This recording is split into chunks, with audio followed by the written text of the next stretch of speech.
Hello. Hi. It's Wednesday. 7:02. I was setting up as fast as I possibly could. How are you tonight? Name's Johnny Daniel, independent demonstrator with Stampin' Up. Good to see you tonight. I hope. Hey Chris, how are you, hun? Hey Lise. I really hope everybody's doing well with back to school and everything else going on. Because it's been, I have to say, a tiny bit hectic getting back into the groove of things. We'll just say.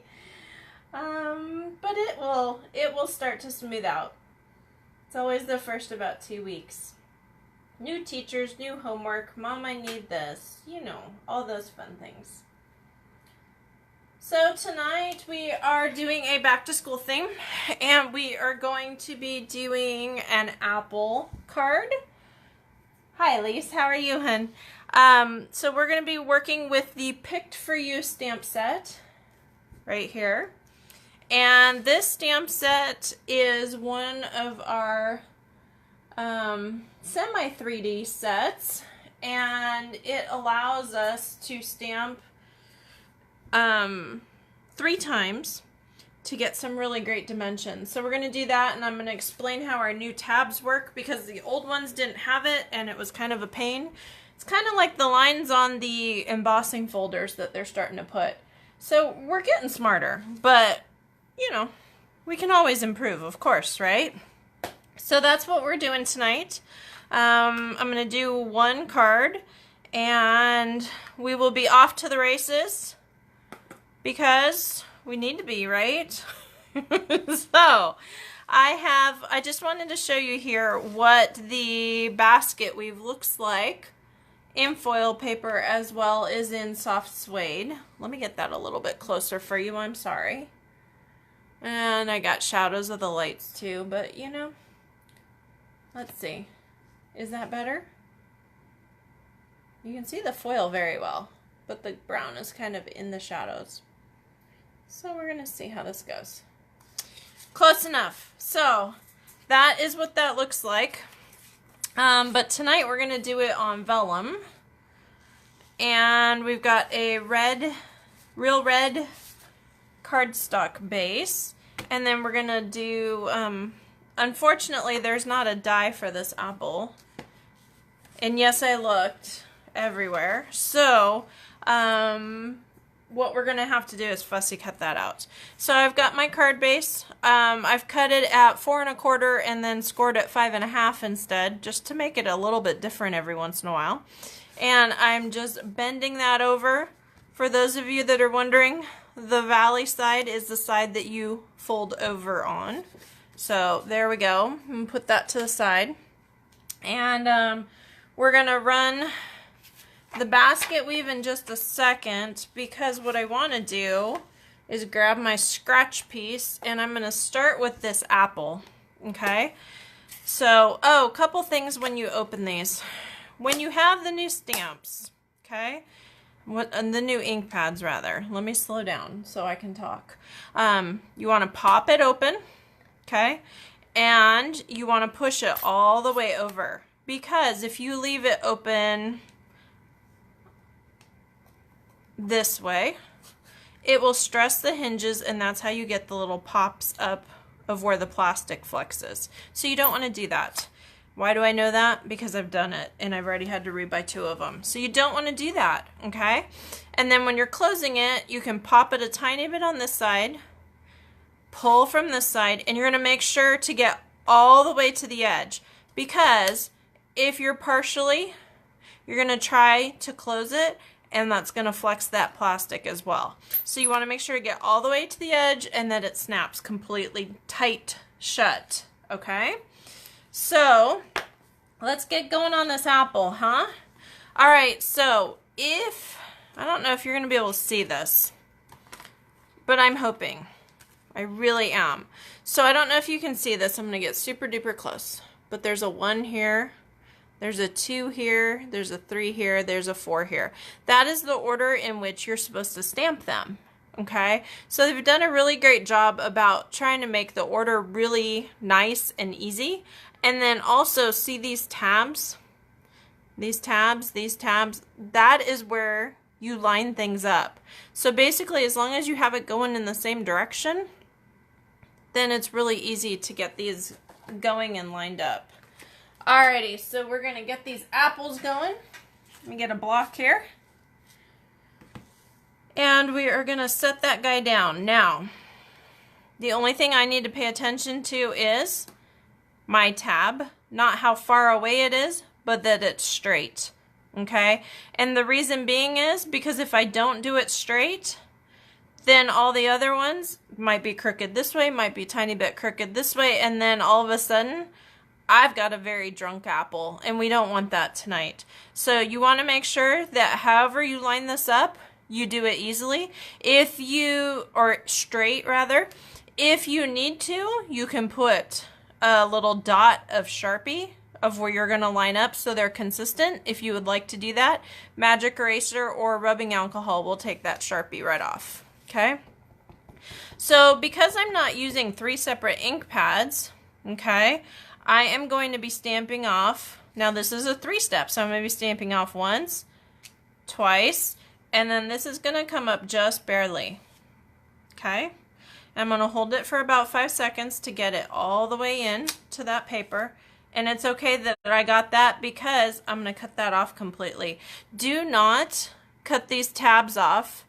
Yes, you will get halos and all that, but you're going to cut it anyways.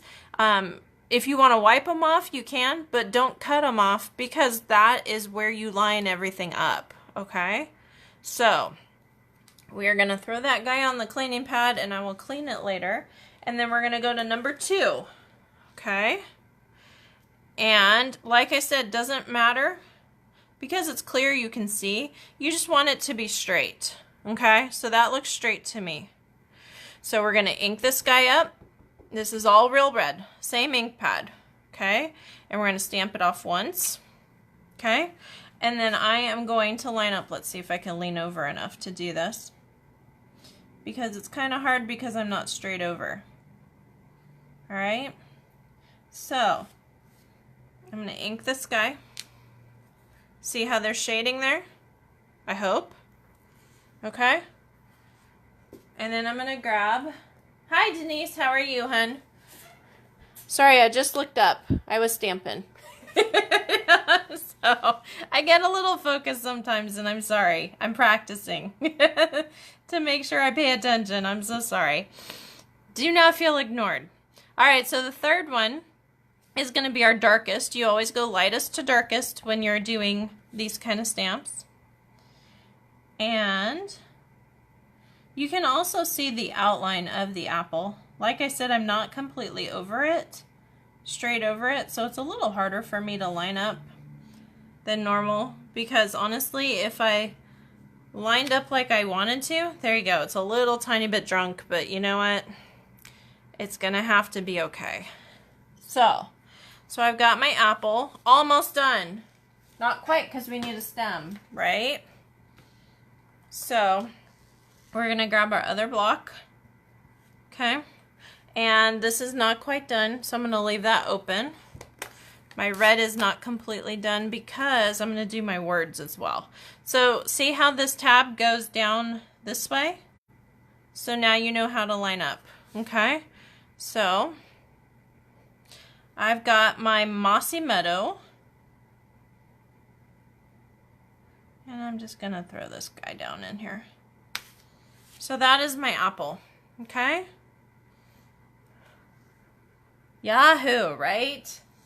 So that is the 3-step stamping stuff. Okay? And for some reason, I always associate teachers with red and apples. So I'm going to grab my words. I'm just grabbing my block here. And I'm going to do for a special teacher. Okay? I actually have somebody that ordered these and wanted to give these with a little gift card as a welcome back to school from their kid to I'm going to do it this way. From their kid to their teacher.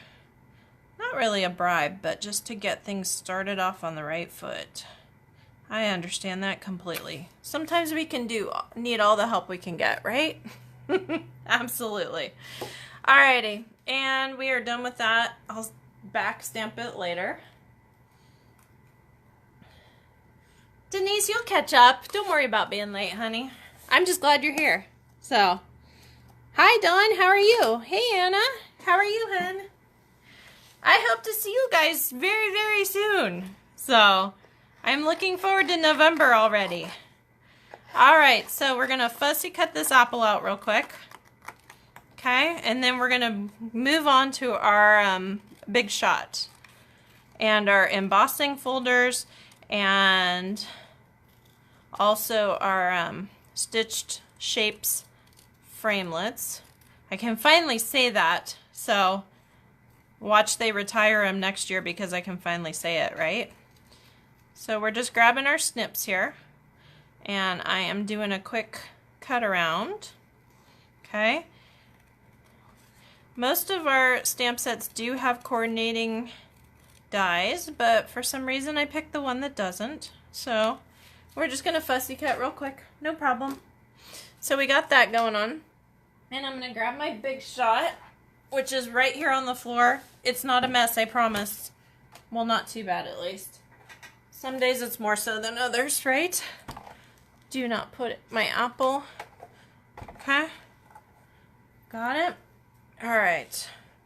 So for I'm going to do the words first, the sentiment first. And where did my stitch shape go? My oval. So I'm going to line this up here. If you're having problems with this ever cutting out, you want to make sure that you are in the center as much as possible of the Big Shot and not to the left or to the right. You want to be as close to the center as possible because with the new platform, you've got a little bit of a raise and that makes the pressure so much more even and you will have a much nicer cut. Once you get closer to the edge, it just takes a little bit off of it. It doesn't mean it doesn't work, but why not do it the easiest way you can, right? So, just a little tip for you. So if you're having trouble, do that. And then if you have something really long, you want to run it this way and not across because it has a tendency to crack the die if after you've run it lots and lots of times. And you want your stuff to last as long as possible, right?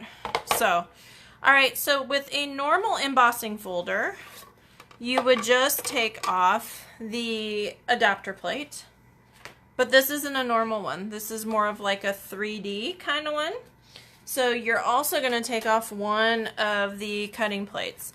If you cannot remember all this, because I don't expect you to, it's on the little paper folder that comes with your embossing folder. And if you don't remember any of that, it's also in the annual catalog. I can't remember what page, but with the Big Shot stuff. So 200 and something. If anybody can help me, that'd be great. And if all else fails, you can always, message me and give me a call. Because I have a nice handy dandy chart that I can send you to. So, we got all the tools. It's just which way you want to use them. And how quickly you get the results, right? So, alright, let me move this. Hold on a second. See, this is why I go to the gym, you guys. Because we need to be able to go to the gym, right? So, normally, if this wasn't vellum, what would you do? Just glue it on there, right? Well, tonight we have vellum. So we're going to do this a tiny bit differently to hide, okay? Because I don't want the glue showing up in the middle, and I'm just kind of rolling it back because it does curl a tiny bit in the embossing, in the Big Shot, sorry. So I'm going to grab this here. And I am putting a whole bunch of glue on my apple. I don't know if it's necessary, but it's what's going to happen. And then I am grabbing and putting here my sentiment. Hopefully it's straight. because I can't really tell because I'm leaning over, but that's okay. All right, so now, this is the only way I have found to hide vellum. You're only going to take your snail and you're only going to put it where your accent pieces are, okay? And yes, I probably did overkill there, but I want to make sure it sticks.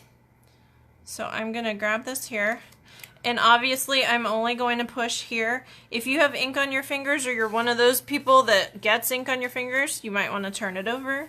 Do this. You could put a silicone mat over. There's a lot of different ways that you can get that done. And I don't like how my edges are curling up, so I'm going to grab some glue dots. Okay. And I'm going to grab my new tool. Anybody know what it's called? Do you remember? I hope so. Pickup tool, right? So I'm grabbing the piercing end of this, and I am just literally grabbing and kind of sticking my glue dot down. Okay, we're gonna hide those with some accents afterwards, but I don't like how my edges are curling up, so I'm gonna place that where I want. See how I've got my glue spots? We're gonna fix that though, of course. We're gonna do the camouflage of, you know, of Stampin' Up. We're gonna put accents over it, of course, right? So, last one here. And you're gonna kind of pinch it with the paper, the vellum, and be ready to go. Now, if your fingers do not work like mine, grab the piercing tool again, but I've been doing this so long that my fingers kind of work pretty quick. Not always, and not always on the littler ones, but these are pretty big. So, and I'm just putting those over where I put the glue dots. And I've got my basket weave apple card, yay, for back to school, because this is the first week back to school for us here in the desert. So, just wanted to give you a little thing. And then, of course, you know, you can put a little gift card pocket, and if you wanted to do a little gift card like a Starbucks, or probably not Apples, you know. So, alright, so that's what I have for you tonight. Follow me at stampingwithjohnny.com. Hi Wendy, how are you, hun? I didn't see that you would come on. You gotta say something. How are you? Good to see ya. So follow me at stampingwithjohnny.com, and if you have any ideas, want custom orders, need to order this set, please let me know.